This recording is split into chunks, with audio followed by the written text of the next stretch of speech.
Welcome to another episode, Ball at All Costs, and we've got another Clubs in Focus. The team that arguably is dominating Northwest London is in the building. We've got FPF, and if you didn't know, get to know Conrad is the person at the helm who likes to do this modest thing. But before we go into Conrad, as we do, and it's customary, we check in with the Ball at All costs, because it is a bit of a cast actually, with all of us showing up on a weekly basis. Dan, how are you doing, my good friend? I'm good, my brother. I'm good. It's been a long week, but we're here. We're breathing. We're all good. Lovely. And Andrew, again, you've just come back from... You weren't with us last week, so welcome back, I have to say. Welcome back. It's good to see you, brother. Looking fresh, if I can say that myself. Trying to, thank you. Well, I've literally just walked through the door. Football is a commitment. I've been on the road for 12 hours. I'm back, just come through the door, not even eating, nothing. So if my setup goes a bit wonky, that's why. Dan's being modest. He wants to know where his bookings are at, by the way. So like he's messaging me, what's going on? Yeah. Speak to your guy. I'm speaking to you, Dej. He wants his booking. So people, let's get those safeguarding workshops, yeah? Get those safeguarding workshops coming through. I can get pretty much, I don't like to do guarantees, but the conversation in the background is letting me know that things are happening. Things, as they say, things are brewing in the positive direction. So fingers crossed, those bookings start to come through ASAP. Okay, and one more thing before we go, right? Everyone who's listening right now, you're watching on a device, whether that be your laptop, your tablet, or your phone. Hit that subscribe button, please. We want to bring you the best show that we can do. We want to get guests on as big as possible. We want to be in a nice bougie studio to do that, to give you the glitz and the glam. And Deji wants to go to Monaco. Let's not forget that. So let's hit that subscribe button. Let's get in the comments. Let's tell a friend to tell a friend. You're true to this. Let's get the ones that are new to this. All right? I love that. Thank you. I love that, Andrew, and I might have to jack that for my other podcast. But big up to you, Andrew. Conrad, welcome. How are you, my brother? No, you can't. You can't. People, thanks for getting me on. I know we'll be talking during the week to come on. Obviously, I'm down with the podcast. If you want to know about me, well, I did do a podcast time ago. It's still in the sky somewhere. So what you're not doing, keep it up, because it's a regular thing, man. You need time and be regular. So big up to you lot. Thanks for having me on. Good to go. Like you said, football is a big commitment. I took a snooze because I've been tired since Monday. So there, I'm alive now. I'm alive, mate. I needed it. Big up. And you know, we can't knock the power naps. The power naps is something that is a must do. So when you can get the power nap, make sure you get it in. So look, I think, Conrad, we're going to just dive into it. You know what I mean? FPF, the name, future pro footballer. Where did it come about? When did you set it up? Why did you set it up? I know Conrad, people, is that I think Conrad went to uni with my brother. So my brother was, when my son was looking for a team, he was like, look, check this guy out. I know him. He's solid. He's certified. And I reached out to him, and he opened arms last summer, just took my son under his wings. The only major thing for me is just the distance, you know, traveling to Northwest London is not a joke from where I live. But since then, I just want to hear about that, and then we'll talk about what we're seeing is a rapid rise. But maybe if you answer that initial question, and then we'll go into that next. All right, cool. Yeah. So I've been coaching for about 15 years anyway now. But how I started is obviously everybody has their past at the end of the day, innit? So I was a bit of a crossroads at the end of the day. I went uni, I done the whole business management thing, but then I didn't like it, I'll be honest with you. Then I was just on the crossroad what to do. I've always been playing football. obviously I had dreams to make it. And when you get older and older and older, then obviously the dreams become, reality, then it's not going to happen. And then I got in touch with a coach that coached me. Their club used to be called Actual Soccer.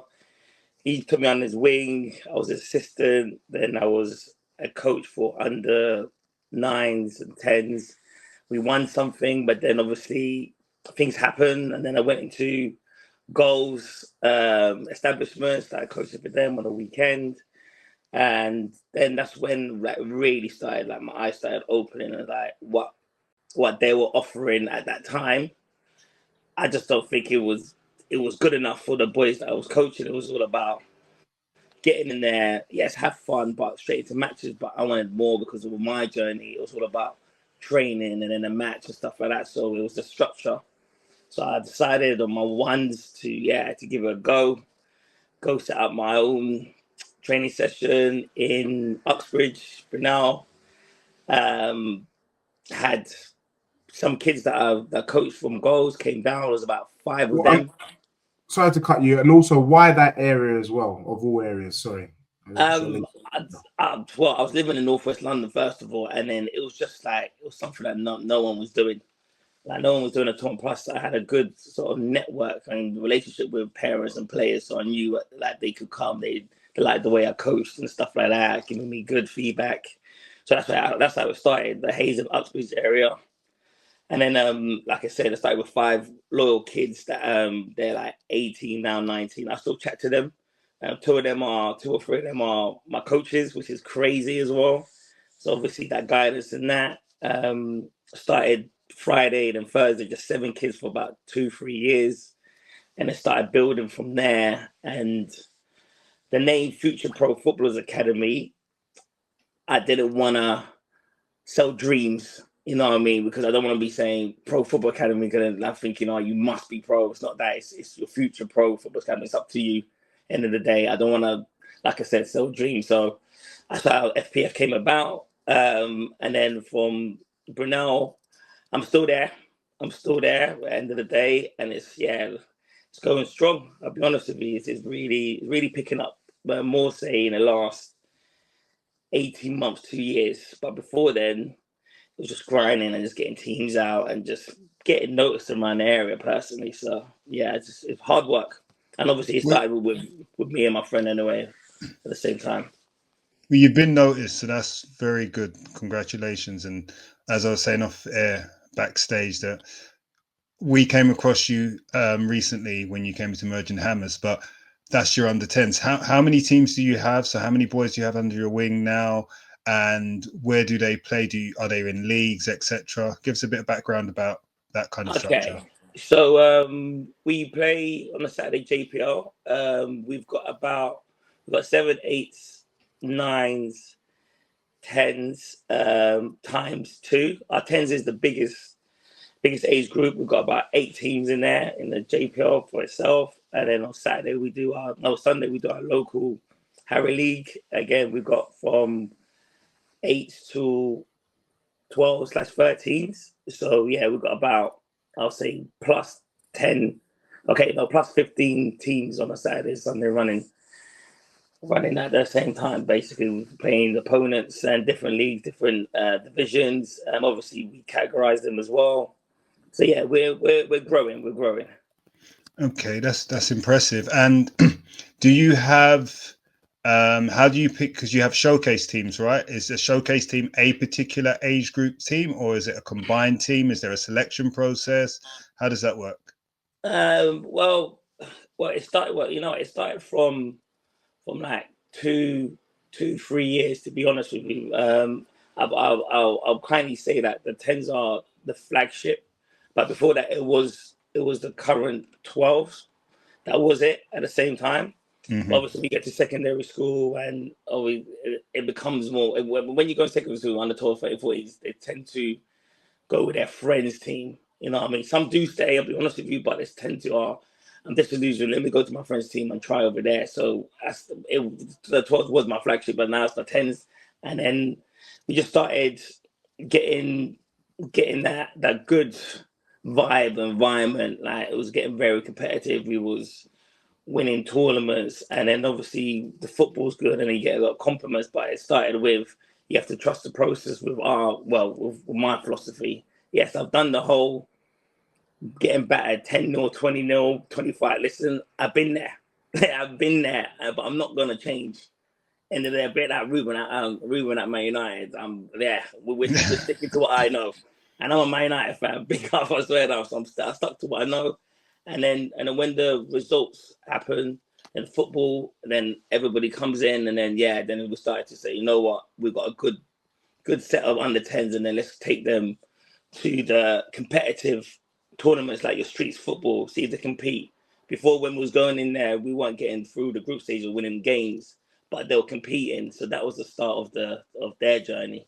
And then after that, year on months, they started growing into, we're confident, stuff like that. Obviously, you pick certain players that are ready for the challenge. And it's never all about ability. It's about mentality. Are you strong enough to play against academy players? That's our selective process as well. It's the mentality.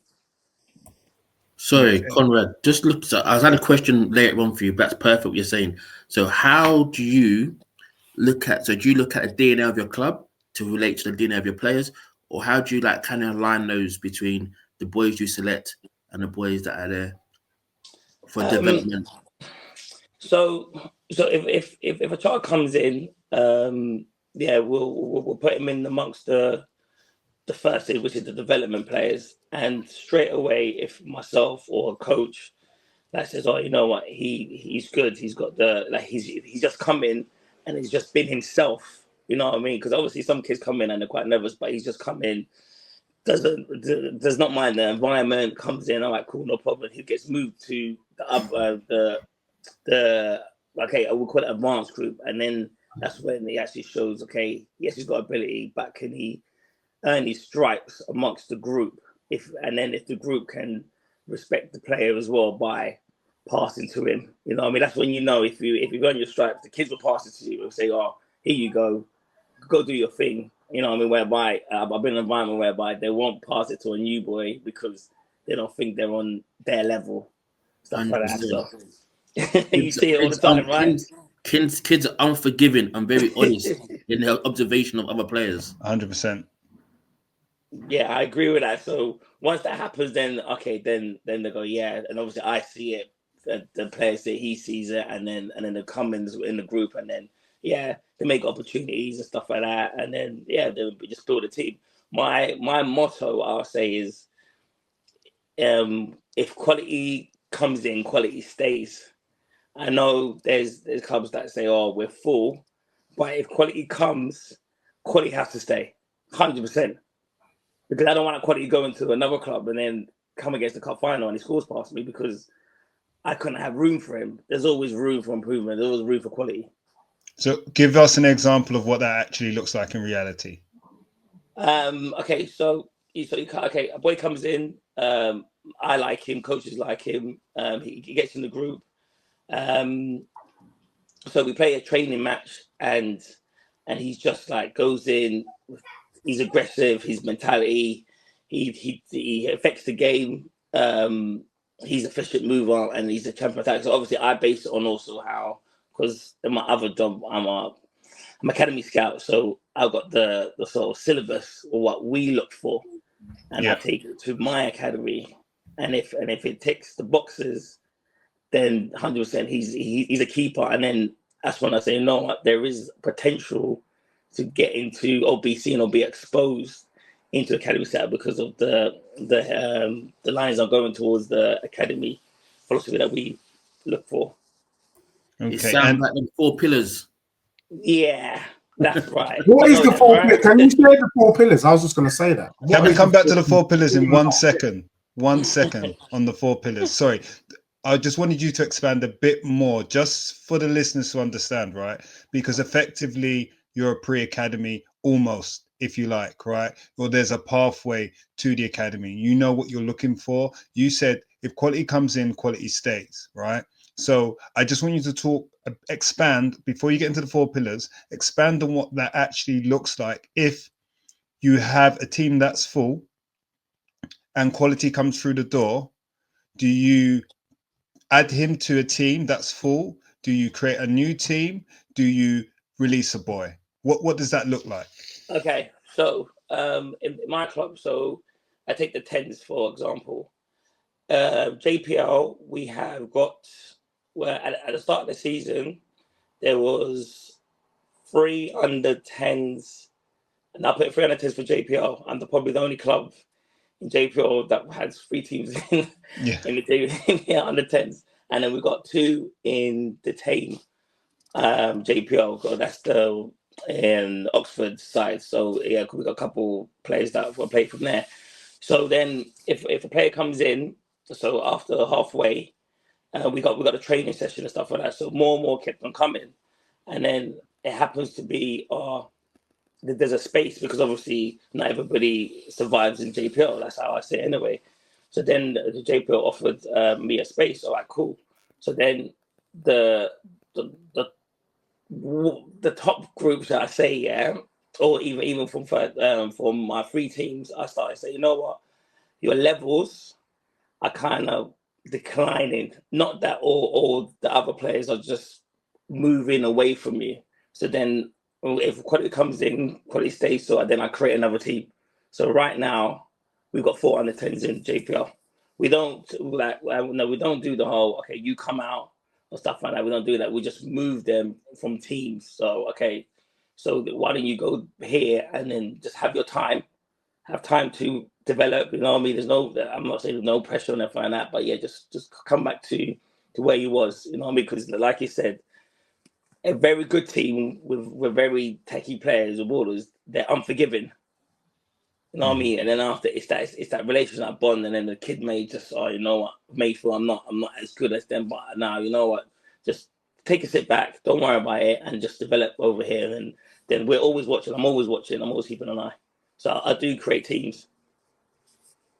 That's fine. Okay, now you can tell us about the 4 pillars. Thank you. Well, the 3 that I base it on, what I asked anyway, is the player a effective player, which means, okay, the player Tom scores goals, wins his duels, creates opportunities for his teammate and himself, and he's very aggressive. And then the second one will be, is he efficient mover? Can he move, change direction quickly left and right in a smooth running motion at pace, acceleration? Can he go from 0 to 100 quick? Can he slow down? Can he speed up? And then the other one is champion mentality. So if he misses, does he show his emotions? And does it play on his mind? Or is it he misses, dusts himself off, and he goes again? So that's the 3. And obviously there's a 4th one, but they're the 3 main ones. That is sick. And I love that. And thank you, because, thank you for even being bold enough to kind of share that, because some people will share it, some people will not. And I just want to kind of go back to FPF as well, because I was there last year with my son, and he was playing with one of your groups. I don't even know where they rank, but I know that was a really, really good team, some really fantastic games. So, and one thing I know about you, Conrad, is you do the work, you put the mileage in. So I want to know, firstly, about how you compare the football in Northwest to maybe other parts of London, if you're able to, or share what you know. The second thing is I've noticed is that you're probably the only club that has a number of bases. So you started off in the kind of Northwest area, and then you've gone on to like Wickham, you've gone to these other areas. I think you've got 3 or 4 bases. So I want to know about this model, and then how does that impact on the boys that are coming through, the girls, in terms of the quality? How are you able to kind of keep tabs of who's at what place, and when you are going to have these showcase games, how do you select them? So I hope I haven't bamboozled you with too many questions there, but yeah. What's the first question? I forgot the first question as well, Dej. Yeah. So really, mate, I've even forgot my. Let's just talk about the kind of. Oh no! The first one was about Northwest football and Northwest football, South London. Yeah. Thank you. And how you think it compares to other parts of London? Yeah, before we go into that. All right. No, us dads, you get me, dads, coaches, parents, yeah. We always hear about South London ballers, East London. No one really talks about West London, Northwest. Obviously, we've got your Sterling, your Sackers, but it's always mainly South London. And now, what's the difference between across the river and your West and North? I think it's very strong, winning at all costs mentality. Like they're just on it from that whistle to the first challenge, second, half time. They're really focused on that. That's what I see when I play South London teams anyway. Compared to Northwest, yes we are, but we're not as okay as a team. There's hunger, yeah, but also individually there's hunger. Now, I think when it comes to the South clubs, I think as a team and individually they're 100%, whereby in other areas it's not 100%. I think it could be 60 or 70 because you need everybody to be 100%. It can't always be, but it seems like when you go across the river, they're just hungry, man. So hungry, it's unbelievable. I understand that. We would argue, well, I'm not speaking for my learned friends, that maybe that hunger. What would you say you've noticed from the East London? Because I've been about around the block, and I agree. There is a guerrillaness, there is a hunger with the South. I think Northwest, there is a grittiness to the football. Like the boys get stuck in, they're ready to fight for the club. I do think maybe in East, maybe the teams are a bit more polished in terms of their footballing IQ. But I'm happy to be pushed back, and I'm talking about the Ryan FCs, the Levels, those types of teams. Do you know what I mean? With the way that the Billericay's, how they progress. And I think each area has their own strengths. But would you agree? Would you agree with that assessment? Yeah, 100%. I've faced Levels. I've faced Ryan FC, and now they've got a very good following. They've got good players. You know what I mean? And the coaches, especially the coaches, they know what they're looking for as well. Whereby in Northwest, we've got a lot of grassroots football clubs from back in the day. So we're kind of playing catch up at the same time, whereby South, East, North as well, because obviously multi-ballers there that I know, like they're really catching up to your Lambeth Tigers. Yeah, so like we're playing catch up, and we're getting there, by the way, because there are some very good clubs in the Northwest, West London clubs. But I think when it comes to your Ryans and your Levels and all established teams in the East and North, they're just a bit ahead of us at the same time. But we're coming. You're coming. And that probably fits in. Sorry, Andrew, because that fits into you're coming, but you're also trying to do this kind of domination where now we see the domination coming through. With you went from having one base, and literally it felt like overnight everyone was busting Adidas in the black. By the way, I still look at the DPD or whatever it is, or the kind of every. For my package to come through, Conrad. So, feel free to send me my top. But all of a sudden, same. My initials are AB, Conrad. Yeah. All right. But you've literally got about 4 bases down west. It feels like FPF is everywhere in terms of tournaments, that side of things. What was the idea? What was the thinking behind that move? Because now it feels like you're becoming a franchise. Is that the idea? I don't know. Let me not talk. Okay. How it came about is I just got connected with some good people, like the really good people. Like I've been doing this by myself for 10 years. Obviously, I got my coaches, loved them to bits. You know what I mean, helping them, but they also had their full-time job. So this was my full-time job.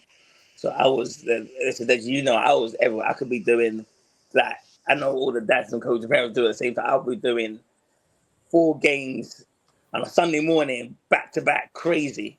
You know what I mean? Crazy, like doing it, and it's the love of the game. And I'm obviously, I'm coming from the other side. I used to live in Norway, but I come from the other side. So, but it's a love and dedication of giving the boys the time and just getting out there, being exposed. So then, when I started getting more and more notice and linking up with a few dads, and obviously they liked what I was doing, had a conversation, and then I can't do it by myself.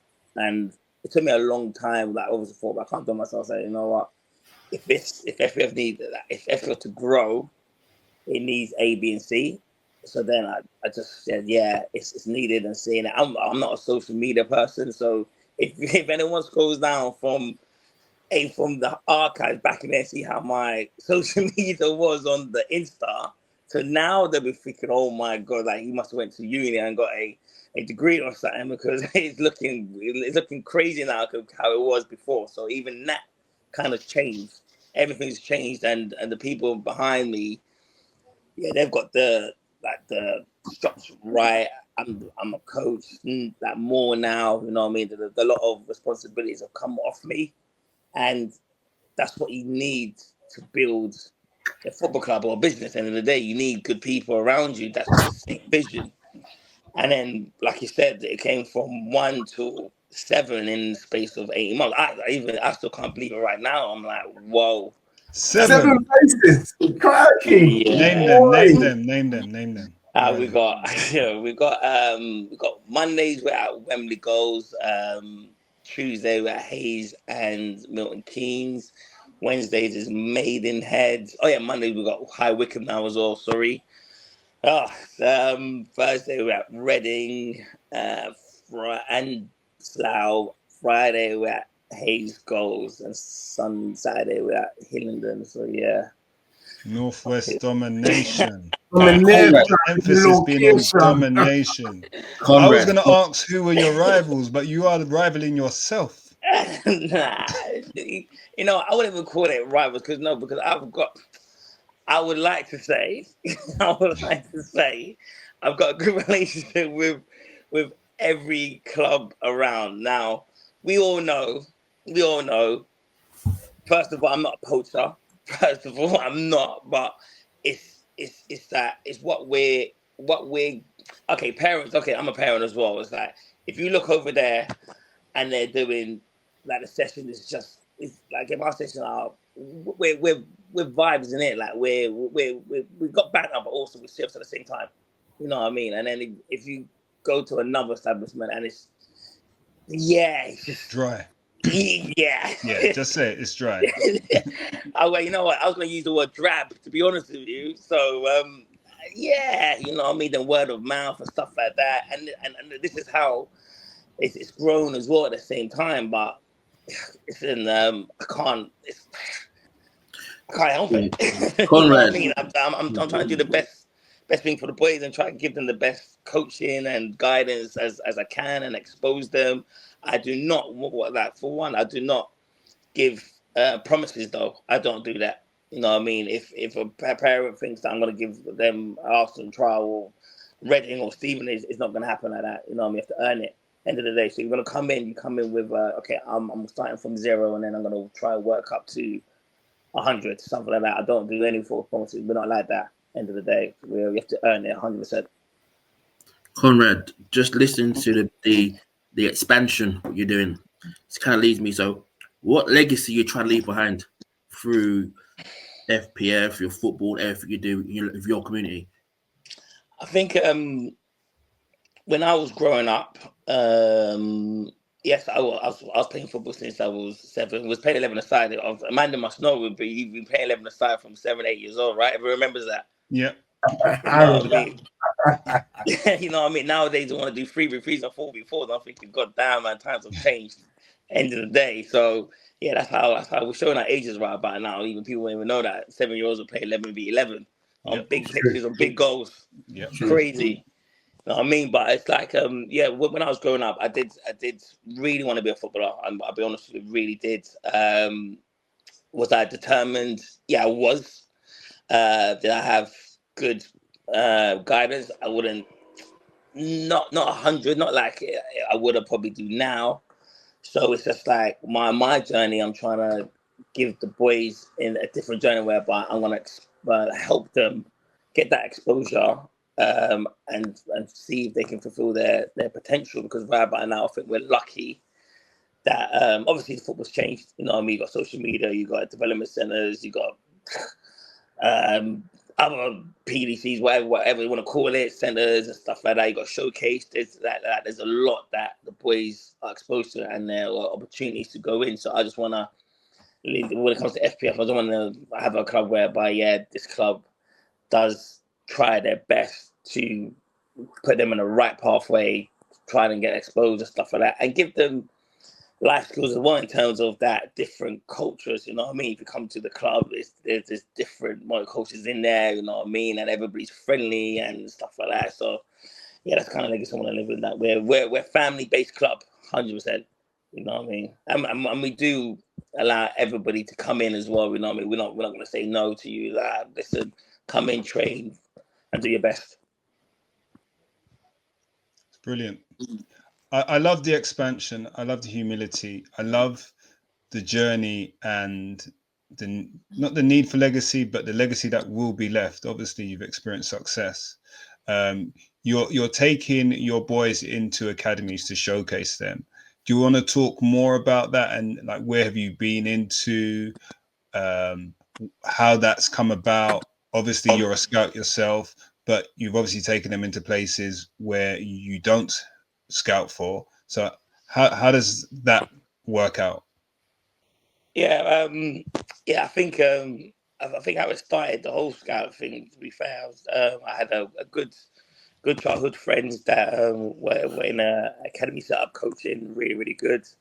And then I was just being a spotter on a Saturday, Sunday, and then I happened to have 2 or 3 good players. One still plays in the academy still now. One has gone off to another club, got a scholarship as well, which is great to hear. The other one went to uni, didn't quite make the grades. But so that's how it started. So them 3 kind of helped me then get into the academy set up for scouting. And then since then, I've been trying my best to get players seen.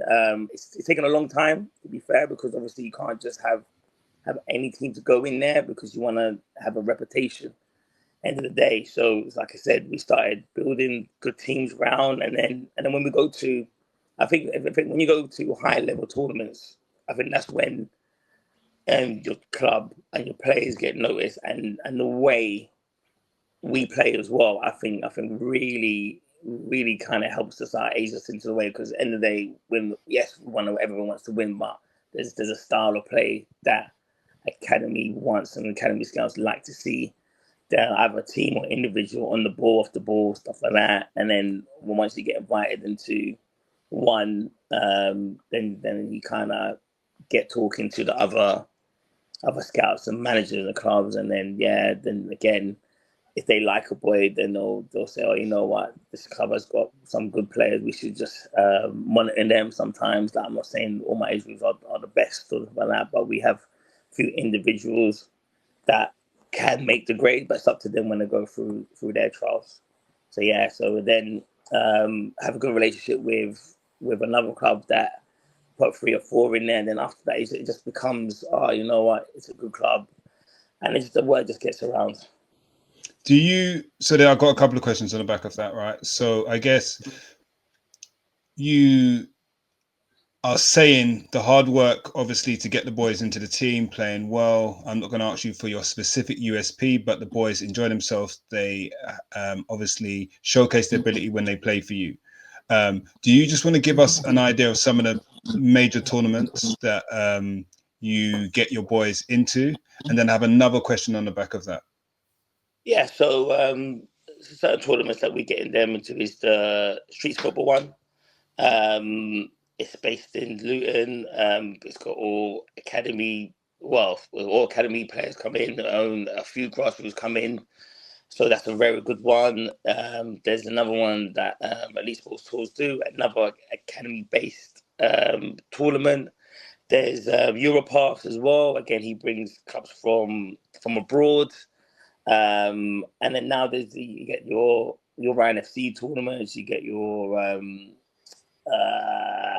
there's another one I can't remember. You get your DNA ones and stuff like that. So it's really, really good tournaments. There's the Ing tournaments that happen as well. So then in this circle of football, it's a small world.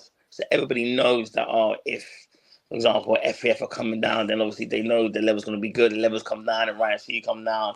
Play ball comes down. You know what I mean? It's like the world is small. Even though we're from different regions.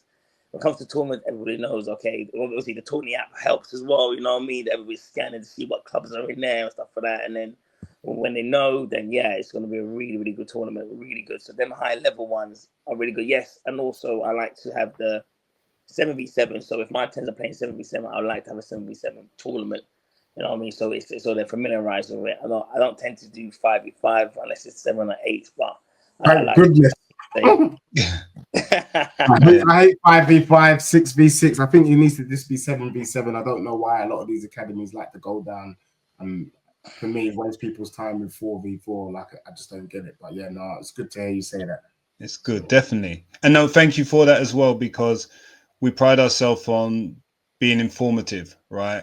This is an information piece for parents, for coaches starting out. So you sharing that information can help somebody else. Maybe in Northwest become your rival, but that's another story. But you know what? We like to grow everybody up. A question for you.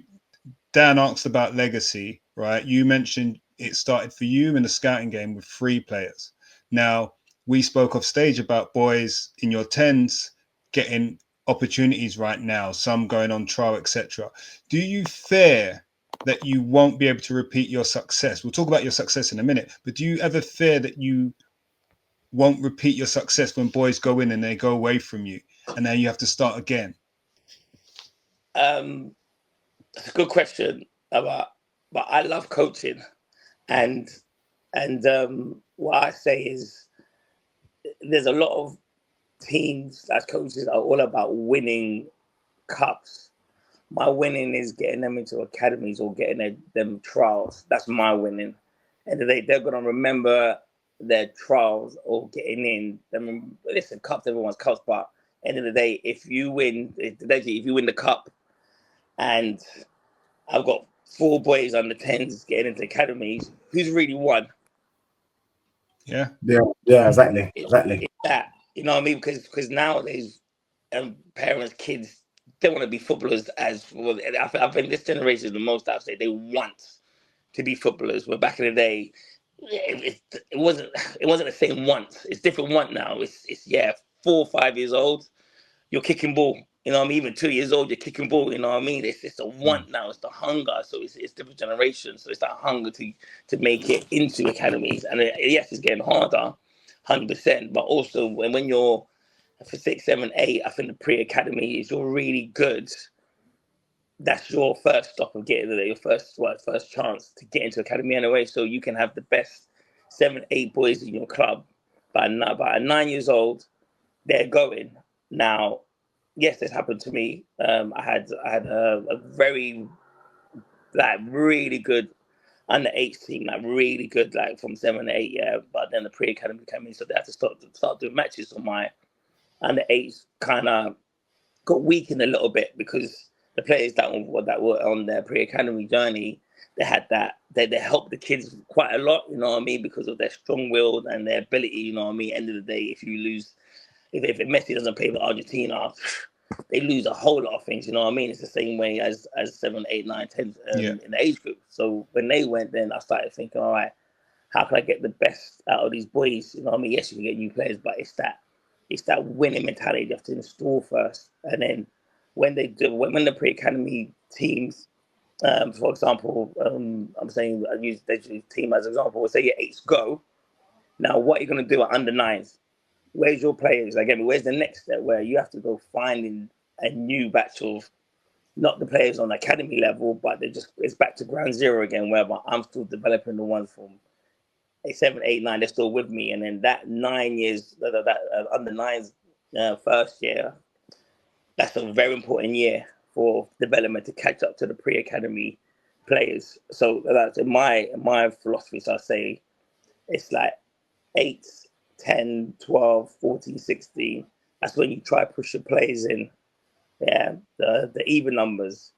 Odd numbers are 9, 11, 13, 15. That's all about development. All about it. Don't worry about getting them trials. If it happens, but just get them back at it, get them training, get them developing. That's how I look at how to build players to go potentially into a trial academy. So there's 1 year of pure graft and then go back in again. You know what I mean? Because you have to improve again at the end of the day, because we're always looking. Clubs are always looking, regardless. They're always looking. Always, always, always. Okay. That's it. So just to clarify that, well, sorry, Andrew. So you're saying, yeah, that kind of window of 10, 12, 14 is that kind of bit. Give an opportunity. All is not lost if you, because that's what I wanted to ask you. What do you think is the optimum age to really be signing? Do you think people need to be going in? Because you see a lot of parents are trying to push their kids from under 9 to go in. What do you think is maybe the right age that you want to be seeing them going? Listen, like I said, from 8, 10, 12, 14, 16, even 18, even 20, depending on what pathway you've taken with the semi-pro route, try push them, you know what I mean? But then they need to develop as well. If you go into an academy and they go, okay, he's done so well, however, he's just not our grade, and obviously you get your feedback. Maybe his 1v1s are not the best, or his football IQ is not there. Then that go back to the drawing board, be in a good competitive environment, because obviously that's really important as well. So that when they're going into a training session, it's not easy for them. It's competitive, you know what I mean? It's like what it would be in an academy when you go in, especially with, like, let's say Chelsea and Arsenal, especially Chelsea. When you go in, it's the Lions Den. Already, because them boys, them boys are, listen, as soon as the parents drop them off, they know what time it is, and they're so focused. And that's the kind of environment you want to be in, also at a grassroots level as well. That you've got that environment whereby, you're still friends in the day, but you're an individual in a team, but you need your team to look good at the same time. Everybody looks good, so it's just a combination of many things. So I'll say it's a 2-year development. You know what I mean? I've had the 1 year to develop as well, and then who knows? And that's why, with the 10s, obviously, as you can know, obviously when you was with the 9s, you can see that they were there but not there, because we went to tournaments and we was losing, that games we were losing. But now, as you can see now, we've had about 3 or 4 that's gone, and that's under 10. But the 9s, they were working hard. Absolutely. That's brilliant. I just wanted to say quickly, because I know the panel has more questions. At the top end of Grassroots, is there a gap between them and the academy? And if there is, what is the difference really between the boys? All right. So recently, my my 10s and my 9s have gone in to place the academy team. Now, we was in it. I'll say the football was good, everything like that. You know what I mean? What you want the boys to play, how our style of play was there, aggression, stuff like that. However, I just think we lost. We lost 5-1 or 5-2. It was like 3/4 25. So the first quarter, was 3-0. Nerves. You know what I mean? Absolute nerves. You know what I mean? So already that's alarm bells. So it's like your mindset or your feelings. Now, as a coach, I can't coach emotions. You can't. You know what I mean? Whatever's inside there or inside of you, coach can't do it. That's up to them. You know, that's the only thing we cannot do. So it's 3-0 already. And and there's a lot of unforced errors. You know what I mean? I call it unforced errors. So 3-0 down. Second quarter, obviously at halftime, we told them, listen, don't be nervous. It's okay now. Just dust yourself off. We go again. You've got 2 more quarters. Let's make it happen. So then the second quarter was 1-0.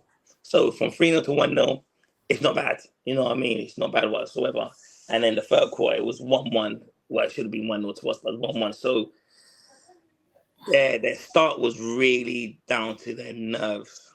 You know what I mean? And that's the difference. It's the obviously they have them 3 times a week, by the way, as well. So if I had my boys 3 times a week, who knows? And that's really important, you know what I mean, to at least have them twice, you know what I mean, because you can build their winning mentality, their mentality, and their emotion, because they're having that bonding, like the same as the academy. But if you have them once, it's pretty hard. End of the day. So yeah, so there's not a big difference, I'll say. To be fair, it's just that they've got a cutting edge as well, you know what I mean, and that want to win. You're coming to our house. You're trying to replace me. That's not happening. Love that, love that, love that, love that. Andrew, I know you wanted to come through. Yeah, no, I was just saying mentality is everything. Obviously, us, our boys are all in this journey, and I've seen recently how what Conrad's speaking about there in the academy, where you're there 3 times a week, the boys are there 3 times a week. The minute they get out of their car, they put that rucksack on, they've already got the clothes on, they run in, they are focused, they get in. You don't have to tell them anything. You don't have to tell them anything. You just tell them the drill. The drill is the drill. They understand the drill. If they don't understand the drill, you give them a bit of advice. But the mind is already set. And then that's an hour and a half. That's an hour and a half 3 times a week. Now, that is going to give those boys who may not genetically, even IQ, have more ability than the boy that's coming in for the showcase game. But they have an advantage because they've been doing this 3 times a week for 18 months, for 2 years, whatever it may be. And all around them are boys that are sharpening them, because iron sharpens iron, right? So to survive there, they need to raise their game. So now you've got a lot of boys who want it, and they want it more because they're being thrown on the floor by their other boys. So they have to dust themselves up and understand that they're not going to get given a free kick, right? And the level is just high. The intensity is high and the mindset is high. And then the ability has risen. So like Conrad mentioned, now they think you're coming to replace me. Hell no. So I can see how the what we say as the ability just below academy level, it's there, Dej, it's there. But my eyes have been opened slightly to see that, boy, it's the mindset. If the mindset isn't mindsetting, then it doesn't matter about the ability. Because the focus and dedication in those academies, especially those elite ones, is something to behold. I think as well, Andrew, you know, it is a bit about consistency as well. You know, Yes. like the difference is, see the grassroots boys, you get these boys that play good for 2 weeks, then for 3 weeks, they're not around. In the academy level, these boys are consistently at a good level every single session. Yeah. And I think, again, that mindset drilled into them. You have to be good. You have to be good. Because they know ultimately there's a boy out there waiting to come in and take their shot, take their shirt, and take their space.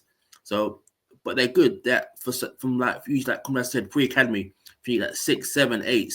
They're in that environment for 2, 3 years. They're not. Remember, from my past experience with my boy, they kind of develop and mature really, really quickly. Because the way they're spoken to is not like the average 6 or 7-year-old. They've actually spoken to like little mini adults. Yeah, their expectations of them are like mini adults. So I think the difference is they get just trained like a military schedule. They know what to do when they go there. They go in, they go and get their kit. They know what's next to go do this. Before the training session, grassroots, boys are shooting at the goal, they're doing what they want. In the academies, they're not doing that. They know they can't do that. They know. So the mindset's there from the get-go. I think when the boys going a bit later, as you know now, obviously what you're going through, when he turns up training, the mindset's totally different. Parents are different. Parents have these conversations, right, on the way to train him. You know, a new boy's coming today, don't you? Yep. You know what that means? He's coming for your shirt. That talk. Yeah. You bet up your game. And like you said, they don't. And boys are unforgiving. They won't pass to your boy just because their parents said to them, "He wants your shirt." Yeah, and that one-on-one drill, when it's just simple, pass it into him, let him control it, and come and attack you. That ball is getting fizzed at your neck to deal with it. Yeah. In your grassroots club, it's the nice, gentle passing, come and attack me. No. You can't attack me if the ball's gone on the other pitch. Yeah. So it's that kind of mindset that you're talking about. And yeah, it is ruthless and is not for the weak. And I think Tom Bassett, when he was on, he touched on this, right? Ash touched on it last week, and I think Conrad is touching on it. It's like the boys were nervous. They were nervous that led them to be 3-0 down, right? They're not going to say, "Oh, go easy on them." No, hell no, hell no. Lamb to the slaughter. It's lamb to the slaughter, and it's a thing that I think is important, right? And this is why I'm highlighting it and emphasizing it, because your question, Dej, I know exactly where your question's coming from, but I think parents, we talk about a lot of success on here, and football can be played at any level and enjoyment can be made at any level, and there's entries into the FPFs at every level, but ultimately cream rises to the top, and we're talking about when it gets to the top or near the top, kind of what is needed. And I think a lot of it, maybe 99%, when you talk to the top athletes, they say 99% is mental, right? Because they've all got ability at that point. The 99% is mental.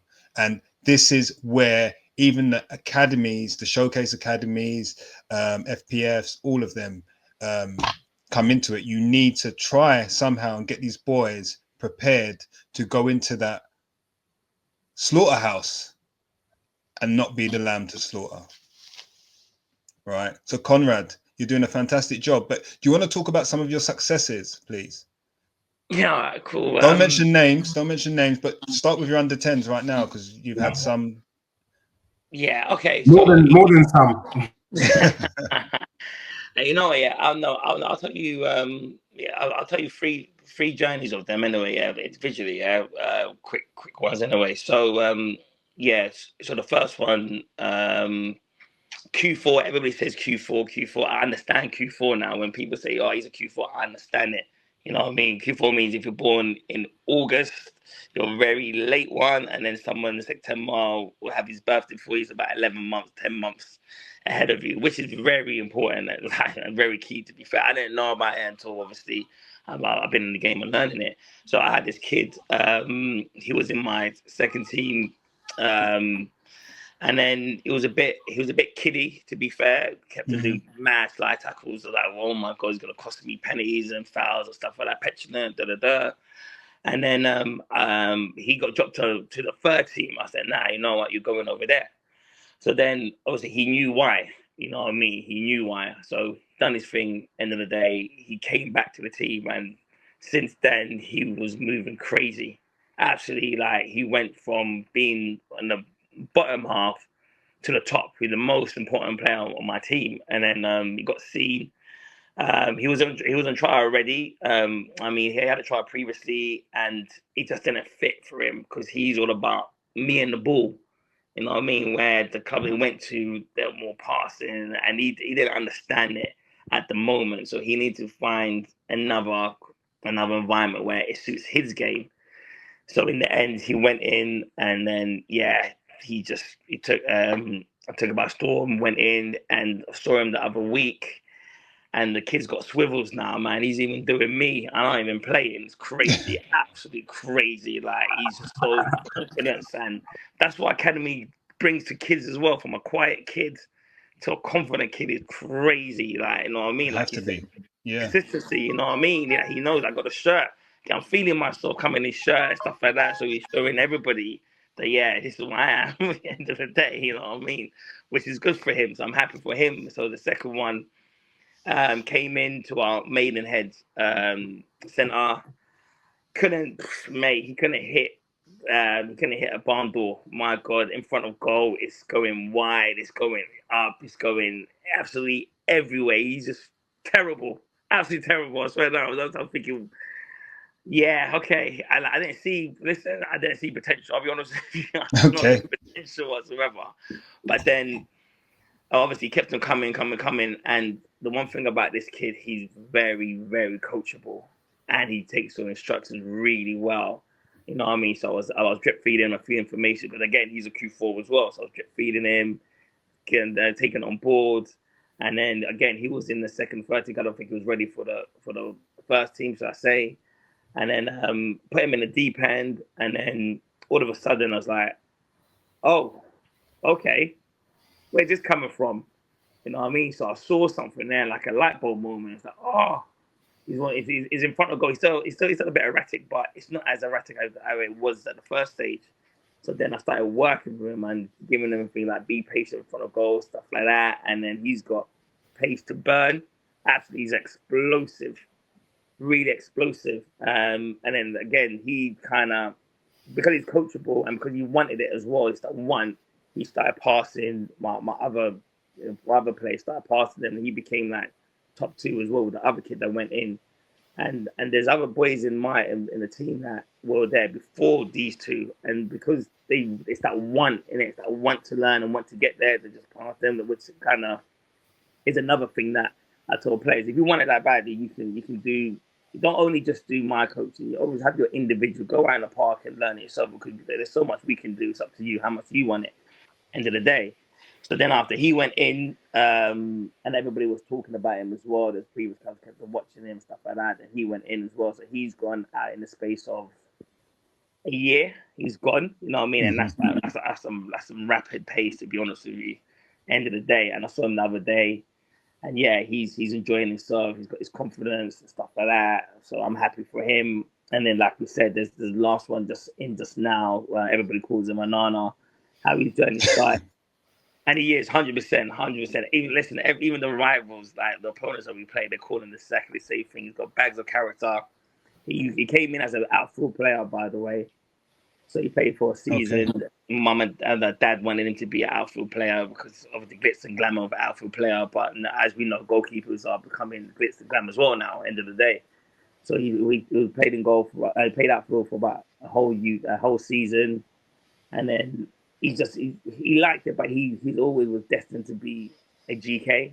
But whose decision was that? Sorry, whose decision was that ultimately? It was his decision, because I spoke to him. I said to you, okay, the new season's coming. You've had a year outfield. What do you want? He goes, Coach, I want to be a goalkeeper. Okay, enough said. I spoke to mum and dad. Well, but mum was on board anyway. I spoke to dad.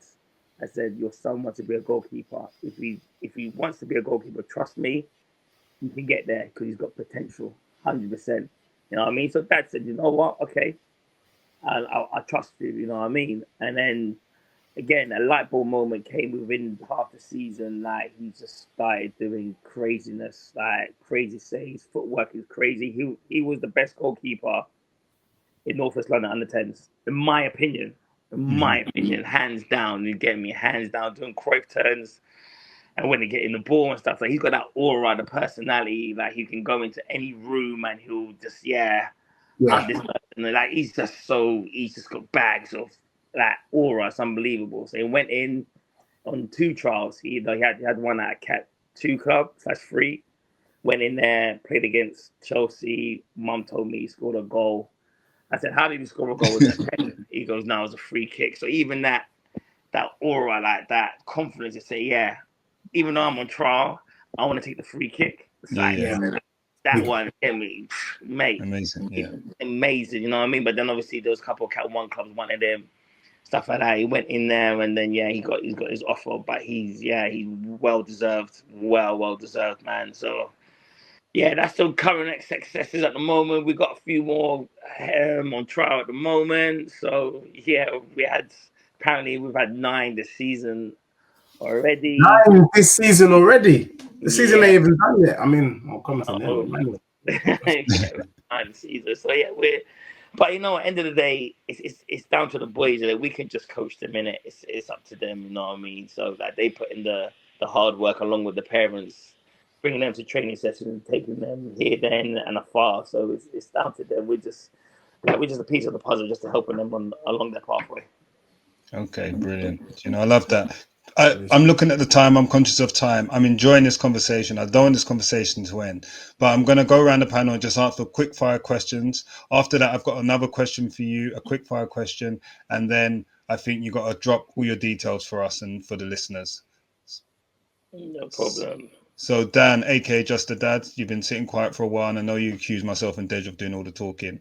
So I'm handing back to you. You know what? So much has been said. I don't even know what to ask Conrad today. But what I'm going to do, I'm making this is my question for every guest I think so far. Yeah. So Conrad, in our life, you might have seen it before. So in your lifetime, our lifetime, can you see England winning a major trophy? before you answer that, remember, you may have a big impact on the future stars. 100%. Back yourself. No. No. Take off your badges now.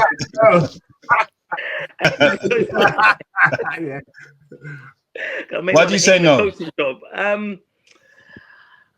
You know what? Yeah, like I seen the England team that came out. Yes, there's a few injuries, but back in the day, obviously we're showing our age. Back in the day, England just had some superstars. I'm not saying that at the moment we got stars, but we ain't got superstars. They never won with those superstars. I hear you, but they never won with those superstars. I hear it, but then the coaching wasn't good enough back then, in my opinion. The coaching is better now, but the coaching back then wasn't. But if you get them superstars now with your Tuchel or whatever, I think he's a good manager, or your Ruben and your Pep, whatever, they're winning. I think they're winning. At the moment, we ain't got them superstars that gets me very excited. You know what I mean? I'm not taking away about your England team per se, but I just don't. It hasn't got the quality like France, like Portugal, like Spain. You know what I mean? Like Brazil, for say even. Like, I just don't feel that they've got very good. It's a very good team, but I just don't. I'm not. You're lacking that bit of spice. You're saying, yeah? Yeah, that bit of like get me excited, and that it's very rigid now. You get me? It's very structured.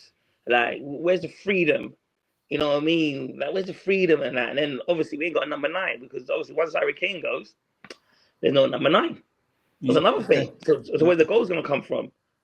Valid point. Valid point. But what I'm going to say live on here, because when you go back to FPF, you're going to tell every parent, every child to listen to Ball at all costs, and they're all going to subscribe, and they're all going to like, and they're all going to hit the comments. And in those comments, I want them to say, Conrad, I'm going to prove you wrong. And I want that to be their motivation to prove you wrong. Right? Because at the end of the day, you are coaching the future of English football, and you're doing a very good job. And at the end of the day, they may surprise you. And I want them to have that motivation to surprise you, because my son's already told me he's going to win it. Deji's son's told him he's going to win it. And Dan's son told him he's going to win it. So no. Oh, no. Your son's, he's defected. He's gone. He's gone. He's gone to Ireland. These dual passport guys, they can do what they want. Yeah, it's okay. He's gone. The rest of us. Oh, then again, Dad, you said Ivory Coast the other day. Ivorian, you've gone as well. So, I mean, if selected, the options are available. If the England team want to do my son Dutty, no. Just know there's other options, so they're best just come correct when they're dealing with my young man. Do you know what I'm saying? But I just wanted to add on to that with my final question. And Conrad, it's been a pleasure, man. Thoroughly enjoyed the conversation. Could keep you here till midnight, but I know you got training tomorrow. There's something that's been my bugbear. It's a personal bugbear, and there's something about. And you may have to be careful how you answer this, but is there a focus maybe in the academies of characteristics or physicality over IQ? And I say that because you know my boy, you and you know other boys. I think even in the team that my boy played in, you had a lot of smaller boys, but they were techie, and maybe rightly or wrongly, they might be overlooked just because of their size. Just wanted to get your view on that, whether size is an issue and should it be an issue? Size is always going to be an issue in terms of the sports everybody wants to play. In terms of football, now, the football's changed. As you can see, Dan Burn is 6'7", left back. It's like, what? You know what I mean? Like, the size is just on. You get me? Your centre mids are 6 foot plus. So football has changed. End of the day, and I think everybody's kind of following that. Yes, you got your little technicians, but nowadays seem like what was that player that asked the ball? Moreno. Yeah. Even Arteta's changed, by the way. because look at Lewis Kelly. He's like, yeah, he's got size in him now. So it's kind of even it's changing slowly. They're like they want size with flair at the same time. Now, in terms of going to academies, and obviously I know your boy. Obviously, he's played for us. Yeah. Now, every parent says, asking the same question about size, this and that. I'm like, you just have to give it time. End of the day, give it time because we do grow. You get me? We naturally do grow. End of the day. Now, there may be a club that wants Angelo, and maybe a club don't want Angelo for the reason of size, but there's that need for him because end of the day, like I said, the quality comes. Quality has to stay. End of the day, that has to be their motto. End of the day, you know what I mean? But there's a question whereby, because I must have asked a good friend of mine of, okay, what do you need? Like the first thing he said, look, obviously I had a player that I think he's techie, you know what I mean? Like he's a bit like a David Silva, you know what I mean? Flair on the ball, he makes me think, oh yeah, like just like his elegance on the ball and stuff like that. I go, yeah, I got this in the mid. He's this and that, blah, blah, blah. I goes, I got too many of them. Well, there you go. They have got the profile in there already. So if they got it already, they don't want any more. We ain't got the ones that you go to Chelsea, play against Chelsea Academy. They got a lot of physical players, but also got small techie players. But my club is losing because I haven't got the physicality. I've got the little techie ones, but they're getting brushed aside by these Chelsea guys that got the strength and stuff like that. So size is there, you know what I mean? But if they got it in the door already, you just have to wait, you know what I mean? Be patient. Like I said, your boy's 9, 10. He's got like 8 more years. It's okay. You know what I mean? Don't rush it. You know what I mean? Let it just naturally let him grow, do whatever mindset, whatever, or do that. It will happen. You know what I mean? Like, so just wait and see. Just tell him, boy, if you come up with a physical player, what do you do? Get me? What's his game that can be better than him? You can't be okay. Listen, if he's got the ball, try be tenacious. Try compete a little bit. Try to see if you can nick the ball, or to be quicker. You know what I mean? There's ways round there. And then when you face a physical player, you can't be going 50-50 with him when you're on the ball. Just pass the move. You know what I mean? Like do that because the coach would look at that thinking, yeah, he stays away. Look at Martin, your Arsenal captain. He hardly loses the ball, but he never gets into any physical though. Hardly ever. Never. No way. But he just moves the ball quicker and he finds the spaces and uses swivels and stuff like that. He knows he's very intelligent, the same as David Silva. You know what I mean? These little technicians. So it's just adapting. But there is a space for the small players end of the day, per se, you know what I mean? Because at the end of the day, if they're quality, then and they got room for them, then yeah, why not? 100%. But it's just one of them ones whereby some clubs may just have too many of them. End of the day. That's fair. Big up to you, Andrew. Yeah, I was just gonna say, Conrad, we didn't tell you the rules before coming in here. We don't mention football clubs superfluously on here. You mentioned a club that I don't like, and you've mentioned them a couple of times and mentioned players for them. So next time you'd have been shown 2 yellows and you'd have been off on your merry way, right? But you're a guest. Typical Arsenal fan, right? Yeah. No, I'm not. But I'm going to let you off. I'm going to let you be because we've enjoyed your company. When you come back on again, we'll make sure you know the rules because we have listeners and we don't want our listeners to, not listen to us because guys are mentioning names of clubs they don't like. That's all. That's all I'm saying. But no, all jokes aside, I guess my last question to you, slightly different. And when you answer this question, you've obviously got to help it come true, right? So my question to you is, if there is one guest we should have on this pod, who is it and why? And when you answer that, make sure you can help us get them on, please. Okay.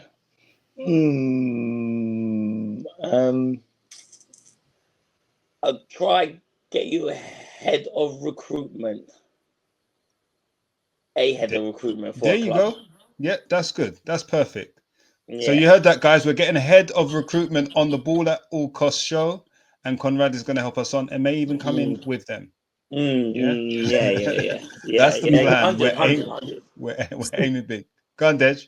But actually, just sticking with that, because you said go big, there was one thing I did notice, actually, slightly off field, but I think whilst we've got Conrad, might as well ask. I did see that on your coaching staff, you had a famous Reading striker in Dave Kitson. Is that true? Was I seeing things? You know what I mean? And how the hell did you? That's pretty big, and I don't know how you didn't mention Dave Kitson, because he's literally wearing the jacket. For our good contacts, we did have Dave Kitson on board for our Reading centre, because he's Mr. Reading. You know what I mean? Going there, Dave Kitson, yeah, I know him. He's Mr. Reading, so he's helping us build a good foundation down Reading. End of the day, with Mr. Reading. End of the day, he was good. Very popular, good at coaching. Very big guy, very big guy in person. God damn, yeah, he done. Like, he helped us out massively, man. So we're quite happy that we had him on board, man. He was good. So he was in the building. Big up for that. I remember Dave Kitson's goals, man. He was a bad man goal scorer. Crazy. And Leroy Lita at the time. Yeah. Crazy. So, I'm showing the age now, though. That's the two brothers there. I was doing crazy. Yeah, he helped us out. It was good, man. It was good. Happy for that. Massive. So, Conrad, we've come kind of to the end of the show now. So, can you hit us with your centers again? Give us the venues and the times. This is free promo for you. Not that you need it because you dominate Northwest, but hit us with the times, the locations, please, and days. All right. So on a Monday, if you're from the High Wycombe side, we're there from 5 to 8 ages, 5 to 12, boys and girls. Any ability, we've got an elite group as well down there. That's at the Homer Green Football Club. It's brand new. We've got good AstroTurf. That's on a Monday. If you're from Northwest London, big up Northwest, we're down at Goals Wembley. It's a drop-in centre. Starts at 5:30 to 7:30. 5:30 to 7 is the young ones, so from 9 under. Older ones from 10 to 13 is from 6 to 7:30. Tuesday, we're down at Hayes. Goals from 6 o'clock. From the ages 6 to 12. And also we are at Milton Keynes from 6 o'clock. Bear with me with the deals on that one, but it's on our website because we have moved to another location, a bigger one anyway. It's a school, I do know that, but it's on our website, which is www.fpfacademy.com. It's there. Wednesday, we're at Maidenhead, at Cox Green High School from 4:30 to 6.